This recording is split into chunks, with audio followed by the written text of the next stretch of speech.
when I was translating this book, I went to Lisbon, where Agualusa was living, and I spent the weekend. In theory, we were going to talk about the translation, the draft, the questions, the problem.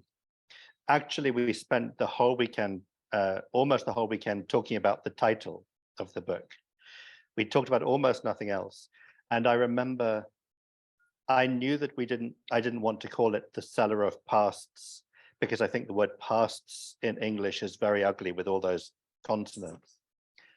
And I remember being in Agualusa's living room with the beautiful bookshelves and looking at the titles of these books on the shelves and going, Midnight's Children, such a great, and being really jealous of all these people who had better titles than we did. And so we spent quite a lot of time over that weekend. You know, I would come up with what I thought was a brilliant idea, and he hated it. Or he came up with a brilliant idea. He woke me up, in fact, on Sunday morning.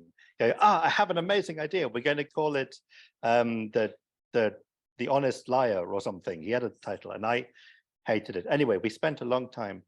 Finally, we came up with this idea for the Book of Chameleons, and we sent it to Daniela, who was our editor, and we liked it, and she liked it, and it was great, and everyone was happy. And then the book was published, and the first review we got, which was from, it was, I think, in the TLS, was a very positive review of the book, but had an entire paragraph about how much the critic hated the title of the book.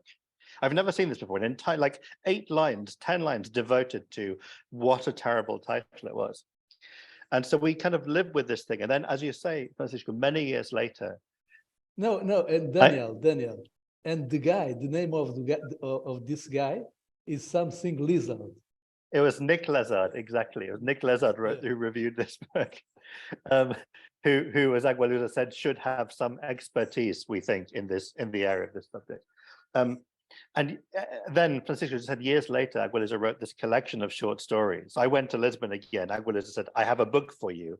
And I remember very clearly, we were having dinner and you gave me this book called O Livro dos Camaleões, which is completely unconnected to the Book of Chameleons, which feels like it's kind of created in order to make, like, the bibliographers of the future have breakdowns.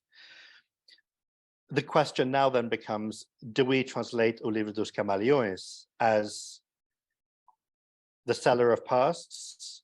I like the idea of translating it also as the Book of Chameleons. We have 2 completely different books, both called the Book of Chameleons.